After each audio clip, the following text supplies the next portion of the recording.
नमस्कार दोस्तों, मैं जितेंद्र सिंह AGIS में आपका स्वागत करता हूं।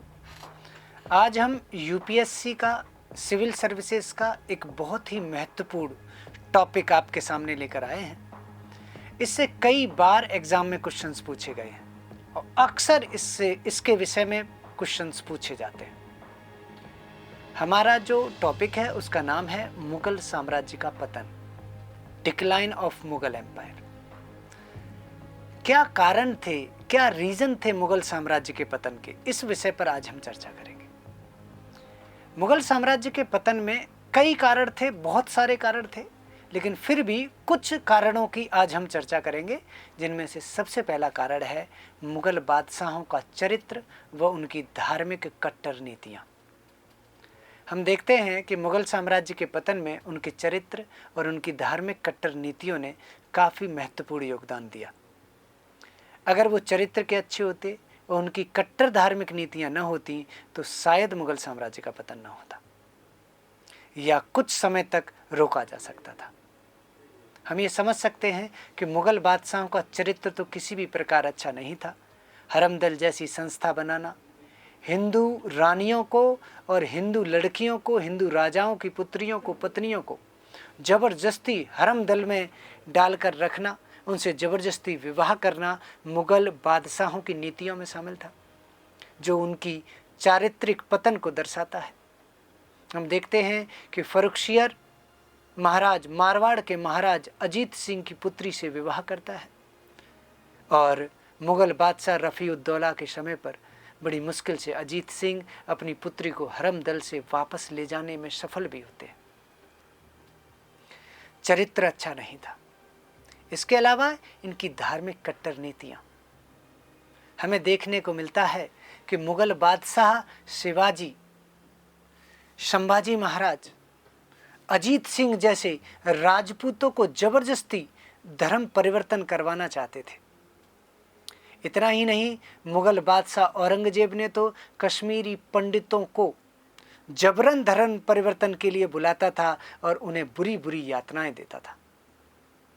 सिखों के 9वें गुरु महान गुरु तेग बहादुर जी ने तो अपना शीश दान कर दिया था। ये सारी नीतियां उनकी धार्मिक कट्टर नीतियों को दर्शाती है।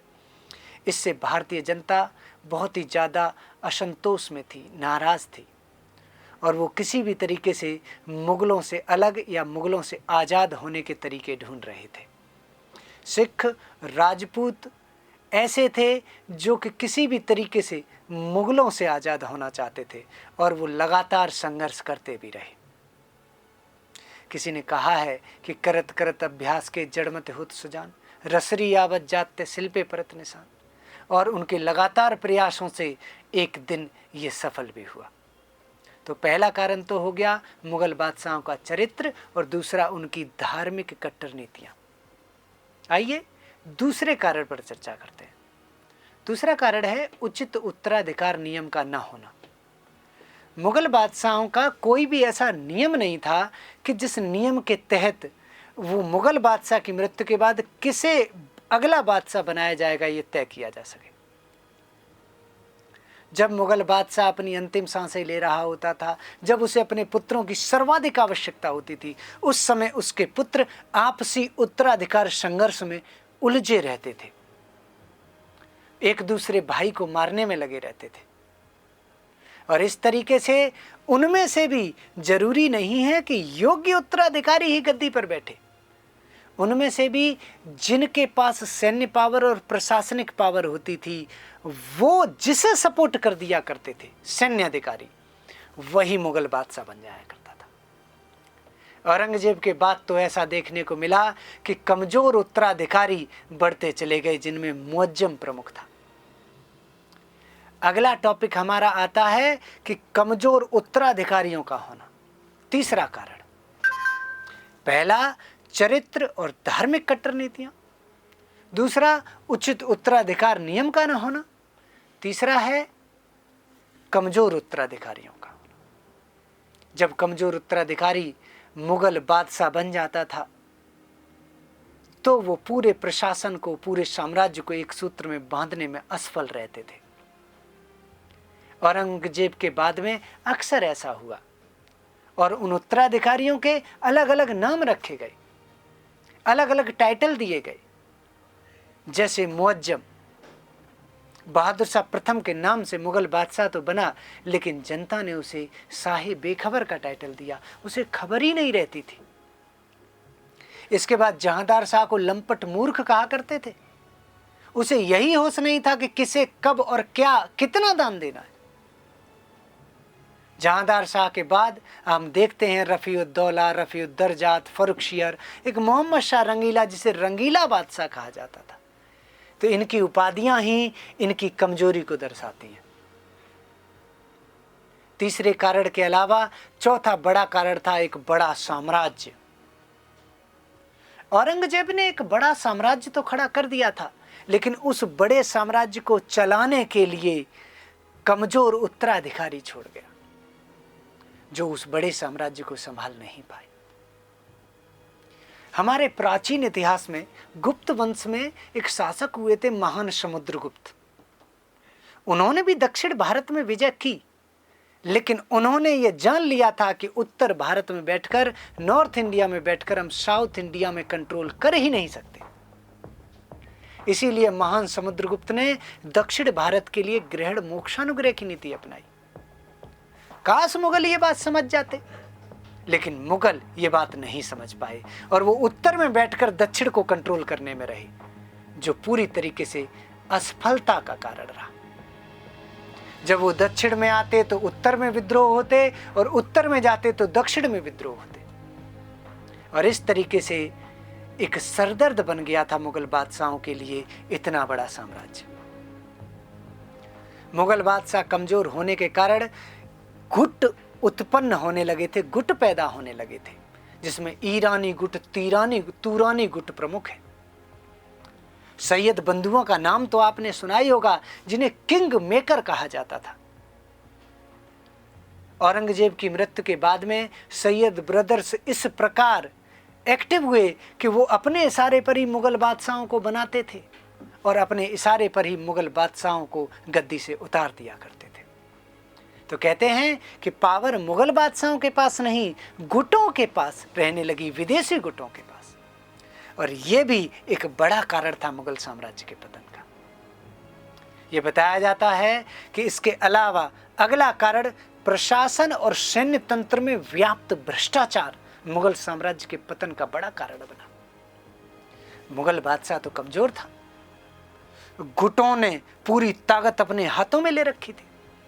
जमींदार और अधिकारी दोनों मिलकर अपनी निजी संपत्ति बढ़ाने में लगे हुए थे।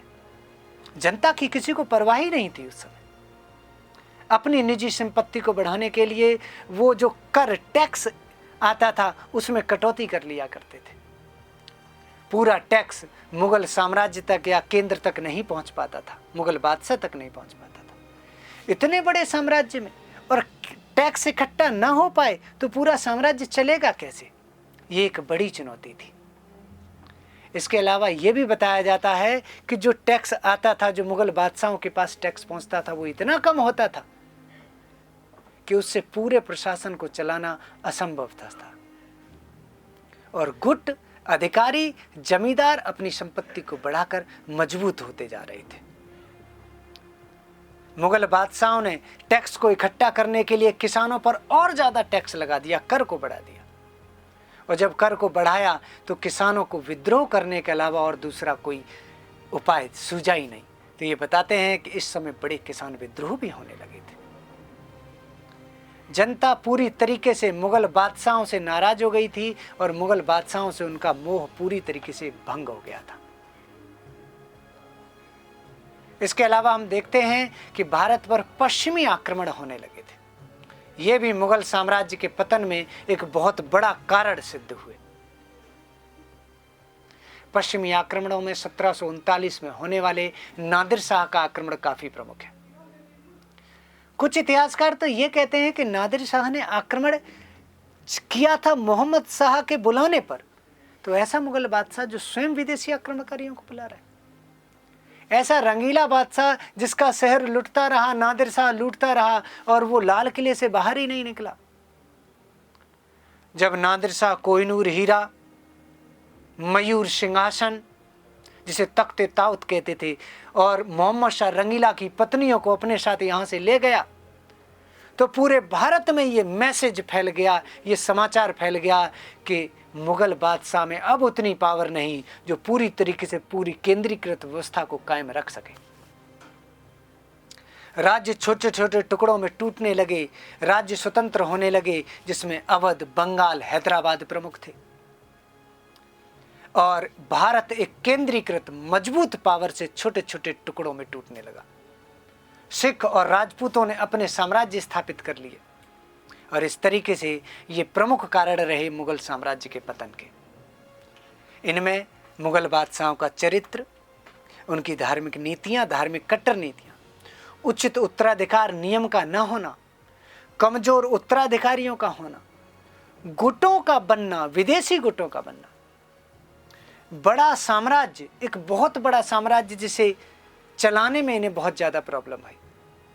उत्तराधिकारी इतने सक्षम नहीं थे। प्रशासन व सैन्य तंत्र में भ्रष्टाचार और विदेशी आक्रमण, ये हेडिंग डालकर आप अच्छे से मेंस का आंसर भी लिख सकते हैं, और हम आशा करते हैं कि हमारी ये जानकारी आपको बहुत अच्छे से काम में आएगी और आप इसका लाभ उठाएंगे। इसी के साथ मैं आप सभी का आभार व्यक्त करता हूँ AGIS की तरफ से। धन्यवाद।